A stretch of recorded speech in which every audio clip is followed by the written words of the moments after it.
ये जो चित्र आप देखुंट ये हूँ से ही कलिंगा घाटी रास्तार चित्र जहाँ की धसीबा फल बर्तमान समय रास्ता अवरोध होईछि उभय पटरू जानवाहन अटकी रही जदि आप देखिए ताहले गंजाम एवं कंधमाल भितर ये जोगाजोग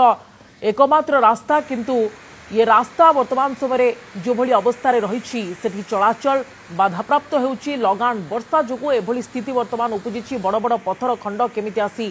रास्ता रे पड़िछि रास्ता अवरोध करिछि तार भयानक चित्र भी आपण देखुछन्ती प्रबल वर्षा फल एभली किछि स्थिति उपजिछि एवं ये रास्तार उभय पार्श्व जो पत्थर पैकिंग काम करा जिबा कथा ताहा दिल्लीर एक संस्था को दिया जायतिला किंतु संस्था अति तरबरिया भाबरे खामखियाली निम्नमानर काम करिछि जहा फल एभली किछि स्थिति लगान वर्षा फल उपजुछि आपण देखंतु जे बड़ बड़ पत्थर खंड केमिति धसी होई आसी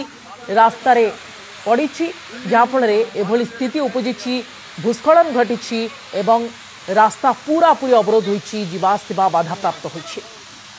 आज वर्षा अधिक हेबा जो मोदी भूमिकंप जो यह घटी केते दिन पर्यंत ये रास्ता पूरा संपूर्ण बंद रहिबो अनुमान करा जाउछि जहाले गोटे 3 मास लगे समय रास्ता विकल्प रास्ता किछ अछि कि एबे विकल्प रास्ता किछ नै पहाड़ ऊपर बहुत पत्थर खोला थिला एवं पहाड़ तले सरकार को तरफ प्रोटेक्शन दिया जाइतला रोड देकी ताको लेपिंग करा जाइतला ए लेपिंग मध्ये धसी जाइछि ए लेपिंग धसिबार कारण जहाँ अनुमान करा मृदु भूमिकंपर प्रभाव किछि एटी प्रभाव पड़थिला बोली जणा पड़छि।